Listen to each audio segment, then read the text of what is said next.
Number one, a very controversial raise with the House of Representatives and Nancy Pelosi. We will go over in this video, as well as the troops being withdrawn from Afghanistan, which is obviously the major news today. Um, it is very, very important to note, of course, we always have the age old battle of Democrats versus Republicans. And of course, whenever we have a Democratic president in office, we always have the Republicans criticizing them. And whenever we have a Republican president in office, we always have Democrats criticizing them. I kind of feel like I have the advantage of not being a Republican and not being a Democrat. And if you've been watching this show for a while, since last year, you know this is very true because last year when we had a Republican president, and this year when we have a Democratic president. If you've been watching me from last year, you'll know this is very true, that I am not a Republican, I am not a Democrat. In the case of this U.S. troops withdrawing from Afghanistan, which is obviously the major issue of today, I mean, obviously it's a bigger issue than just today, but it's the major story for today, that former President Donald Trump actually issued the order to withdraw from Afghanistan um, while he was still president. And you're going to hear Biden talk about that here. We're going to play a couple minute clip here from President Biden talking about what is going on here with our country withdrawing from Afghanistan. But it's very important to know because obviously Republicans, and if you're a Republican, a lot of Republicans are criticizing Biden very, very heavily from withdrawing from Afghanistan. I think the majority of people think that it's time to withdraw from Afghanistan. We've been there for 20 years. Most people think it's not really our war to fight. Most people think it's time to bring our our troops home. Most people think it's time to stop spending billions and trillions of dollars over and over and over and over again. I mean, are we going to just continue to spend billions and trillions of dollars over and over and over and over and over again? And again, if we don't withdraw now, when do we withdraw? Do we withdraw next year or the year after or the year after or the year after? Or, I mean, if we send more troops there now and we withdraw next year, the same thing happens. So, if we withdraw 2 or 3, 4 more years from now, the same thing's going to happen. That's the biggest problem that we're having. And I really think that the kind of the easiest way to look at this is that both former President Trump, his order was to withdraw from Afghanistan, and current President Biden's order was to withdraw from Afghanistan. Very rarely do you see them agree on anything. It's probably the right decision. We've been there for almost 20 years. And I don't know, we've just lost so many lives and we spent so many trillions of dollars, billions and trillions of dollars. You can let me know your thoughts. Here's President Biden on the issue. Good afternoon. I want to speak today to the unfolding situation in Afghanistan, the developments that have taken place in the last week, and the steps we're taking to address the rapidly evolving events. My national security team and I have been closely monitoring the situation on the ground in Afghanistan and moving quickly to execute the plans we had put in place to respond to every constituency, including and contingency, including the rapid collapse we're seeing now. I'll speak more in a moment about the specific steps we're taking, but I want to remind everyone how we got here and what America's interests are in Afghanistan. We went to Afghanistan almost 20 years ago with clear goals. Get those who attacked us on September 11, 2001, and make sure al-Qaeda could not use Afghanistan as a base from which to attack us again. We did that. We severely degraded al-Qaeda in Afghanistan. We never gave up the hunt for Osama bin Laden, and we got him. That was a decade ago. Our mission in Afghanistan was never supposed to have been nation building. It was never supposed to be creating a unified, centralized democracy. Our only vital national interest in Afghanistan remains today what it has always been: preventing an attack on America's homeland. I've argued for many years that our mission should be narrowly focused on not counterinsurgency or nation building. That's why I opposed the surge when it was proposed in 2009 when I was vice president. And that's why, as president, I'm adamant we focus on the threats we face today in 2021, not yesterday's threats. Today, the threat has metastasized well beyond Afghanistan. Al-Shabaab in Somalia, Al-Qaeda in the Arabian Peninsula, al-Nusra in Syria, ISIS attempting to create a caliphate in Syria and Iraq, and establishing affiliates in multiple countries in Africa and Asia. These threats warrant our attention and our resources. We conduct effective missions against groups in multiple countries where we don't have permanent military presence. If necessary, we'll do the same in Afghanistan. We've developed over-the-horizon capability that will allow us to keep our eyes firmly fixed on the direct threats to the United States and the region, and act quickly and decisively if needed. When I came into office, I inherited a deal that President Trump negotiated with the Taliban. Under his agreement, U.S. forces would be out of Afghanistan by May 1, 2021, just a little over 3 months after I took office.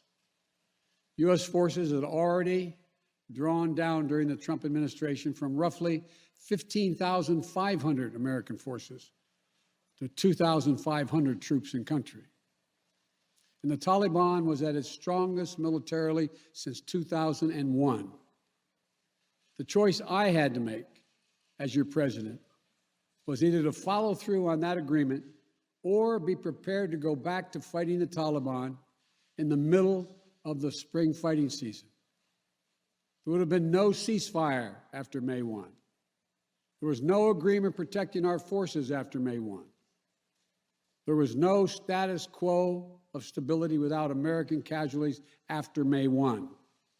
There was only the cold reality of either following through on the agreement to withdraw our forces or escalating the conflict and sending thousands more American troops back into combat in Afghanistan. Yeah, so his speech is like 20 minutes long. I can't show the whole thing. You can look it up on the White House YouTube page if you want to watch the whole thing.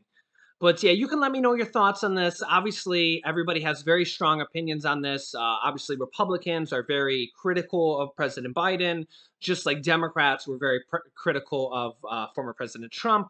I tend to find myself more neutral on both, because again, I don't consider myself a far left Democrat, or I don't consider myself a far right Republican. Sometimes I agree with Republicans, sometimes I agree with Democrats. But in this particular case, I kind of agree with both presidents because both presidents agree to withdraw out of Afghanistan. And I think that a lot of people don't realize that. So that's kind of my message here, that both of them agree to withdraw out of Afghanistan. And I think that's the right decision as well, is to bring our troops home, stop spending billions and trillions of dollars on a foreign war, and spend it at home. Speaking of spending money at home, I want to bring to you guys a controversial issue that a friend of mine, Steven, a YouTuber, kind of brought to light that I didn't even know about until today. Check this out. As you can see, this headline, Nancy Pelosi, the Speaker of the House of Representatives, who's the leading Democrat in the House of Representatives, announces that House of Representatives staff can make more money than members of Congress. She announced a raise for House of Representatives staff. Now, this is very controversial. It's a raise, but I think this might be a little bit misconstrued. And again, I'm not a Democrat. I'm not a Republican, so I have no problem bringing up dirt on either party or on Congress themselves. But let me kind of show you here what this is. This is from Fox News, so this does tend to be a little bit derogatory towards Democrats, just to be fair to everybody here. House Speaker Nancy Pelosi on Thursday announced a major pay boost for top House staff members that allow them to make more money than elected members of Congress. Okay, so note that from what I understand, this is not for the actual congressmen or congresswomen, but it's actually for the staffers. So it's not for people like Nancy Pelosi or Kevin McCarthy, or it's not for the actual congressmen or congresswomen from the House of Representatives, but it's actually for their staffers, like their aides, Like people like aides. I don't know any other easy way to say it, but staffers, like people that would apply for jobs there. Okay. Nancy Pelosi said that the maximum pay rate for staff would be $199,300, up 15% from the current cap of $173,900. Now, note that not everybody makes that. That would be for like very technical senior representatives that have like very high paying jobs. Okay. The pay boost means that top staffers will actually be allowed to make more money than their bosses, aka the congressmen and congresswomen. The pay for a member of Congress has been 174,000 since 2009, with some variance for leadership positions. So I just wanted to make this clear that this is actually not a pay raise for congressmen and congresswomen. It's actually a pay raise for their staff.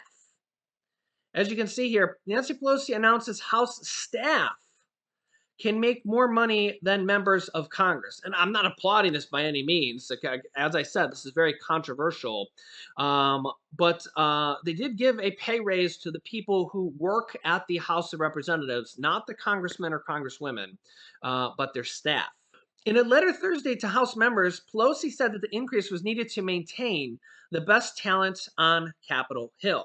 Now, note I said those are the top amounts. As you can see here, there continues to be a big disparity between the salary levels of top employees and entry level positions. It's not like every single person you can go apply there and just start making $199,000.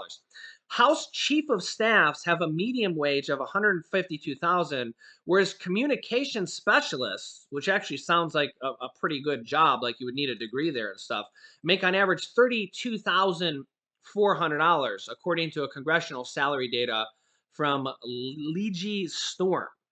Also, the new maximum salary announcement does not mean an automatic pay raise for all employees, just the flexibility for members of Congress to give their top employees more money for them. And again, from what I understand, that this is for staff that works there, not for the actual congressmen or congresswomen.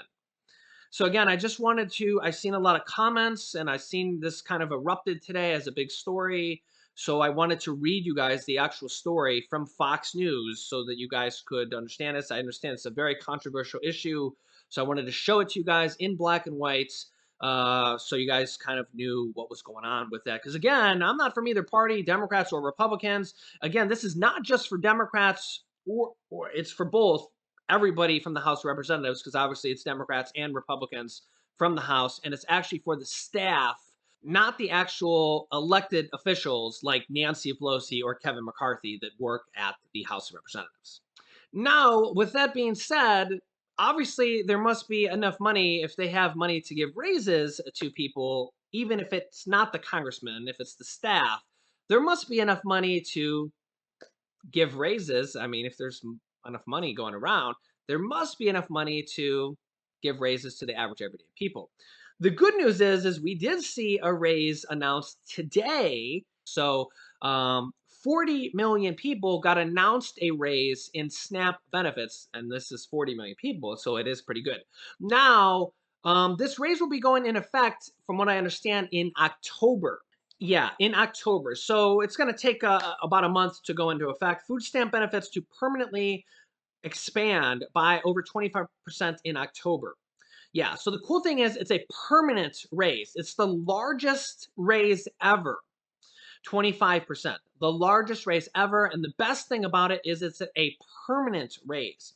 A permanent raise. Now, if you only get, say, $20 a month in food stamps, it's not really a big raise. That would only be a raise of, say, $5 a month times 12 months. That's only going to be like a $60 a month raise, or $60 a year raise. Sorry, $5 a month times 12 months would be $60 a year. It's nothing crazy. $60 a year is better than no $60 a year. $60, better than nothing. But the average person, from what the articles I've read, it gets about $121 a month. So in that case, you're going to get $36 a month raise, which equates to about $436 a year. every single year per person. So if you're a family of two, you're looking at 800 and some dollars per year raise.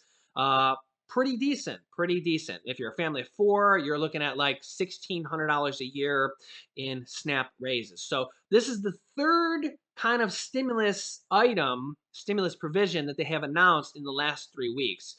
The SNAP raise. Number two would be that the federal eviction moratorium was emergencyly extended. Emergencyly, that's an interesting word. That President Biden and the CDC extended the eviction moratorium until October 3rd. This is going to probably be challenged here. It was just challenged, and a district court upheld it. I'm expecting several more legal challenges for this to be challenged in the Supreme Court. I'll keep you up to date on that. Also, the unemployment is set to expire on September 6th. So we'll see if that will be extended as well. But this was the second kind of emergency stimulus that was just extended for about 10 to 15 million people. That was just extended on August 3rd for 2 months until October 3rd. And the student loan relief or the student loan payment pause and interest pause was just extended as well, just in the past week or so until January of 2021. So if you have student loans, which is also over 40 million people. You basically don't have to pay your student loans if you have government student loans, which again is over 40 million people. Also, the SNAP increase is for 40 million people as well. Those two groups is 40 million people, and 40 million people is over 80 million people. The eviction moratorium is 10 to 15 million people. That's over 100 million people that have gotten some type of stimulus provision in the last 2 weeks alone, that they've helped out just in the last 2 weeks. And that's with the next stimulus package still coming out. That's without even the stimulus provision, the stimulus package. That's still yet to come. And we have the big Social Security bump that's going to be coming out in October, the COLA raise that is expected to be over 6%, which would be the largest Social Security cost of living adjustment in over 30 years. Yeah, so it's expected to be over 6%. We won't know the exact number until we get that. But last year was only 1.3%, 1.2 or 1.3% last year. So that would be over 4 times higher than it was last year. There's also 2 or 3 different proposals to raise Social Security benefits. One, by $200 per month, and two, President Biden has a Social Security benefit adult tax credit here in this next stimulus package as well. Remember, the next stimulus package is going to be $3.5 trillion or somewhere around there. They're going to negotiate on it. There's a lot of Democrats that want it to be more. There's a couple Democrats that want it to be less. Kyrsten Sinema and Joe Manchin. Dun, dun, dun. There's a couple Democrats from the House of Representatives that are like Joe Manchin and Kyrsten Sinema as well. There's more Democrats that actually want it to be more. There's only a few moderate Democrats. There's around 7 or 9 of them in the House and only 2 in the Senate. But there's actually more what they call progressive Democrats that actually want the packages to be higher. So that's where kind of the negotiations come in, because you really need all the Democrats to agree. So even Democrats, and that's why it's so hard to bypass the filibuster when you have to get Republicans and Democrats to agree, because basically Republicans and Democrats are like so far different, right? When you look at like former President Trump and Biden, current President Biden, they're just like they see things completely different. That's why when you see something like they both agree to withdraw from Afghanistan, it's like, wait, they agree on something? Like, oh my God, it's a miracle, right? So like when you see them both agree on something, you're like, wait, if they both agree on something, it's gotta be true, right? Like, because like they never agree on anything. And that's why it's so hard to get Republicans and Democrats to agree, let alone all the Democrats. So yeah, so they're gonna eventually get all the Democrats to agree on everything, but it's just even the moderates and the progressives. You have some Democrats saying the package should be 6 trillion, and then you have some Democrats saying no, it should be less than 3.5 trillion. And then you got to agree on everything. All where should the money be spent? Stimulus checks. How much should it be? What about child tax credits? What about adult tax credits? What about climate change? What about this, that, and the other things, right? So that's kind of where all the details, and that's kind of the process they're going through now. And then when the Senate passes it, then you're going to have the House of Representatives saying, well, I don't know, I think we might need to change this detail and change that detail, and that's kind of like this whole process of kind of how everything goes down. So let me know your thoughts. I will keep you up to date on everything, what's going on in Washington, D.C., what's going on with all this controversy. And the cool thing is I have no affiliation with either the Democratic Party or the Republican Party. So I can tell you the truth on either party because I have no affiliation with either. And I've been saying the same thing since when former President Trump was the president. And I can tell you the same thing when now that Biden's the president. I have no affiliation with Nancy Pelosi or with Mitch McConnell. They're both like 80 years old. So it really doesn't matter to me, either one of them. So eventually they're both going to retire either way, and then somebody new is going to take their place either way. So let me know your thoughts. I'll keep you up to date with everything going on with this next stimulus package, going on in Washington, D.C., and going on with our country, and going on with our country, and going on with our country.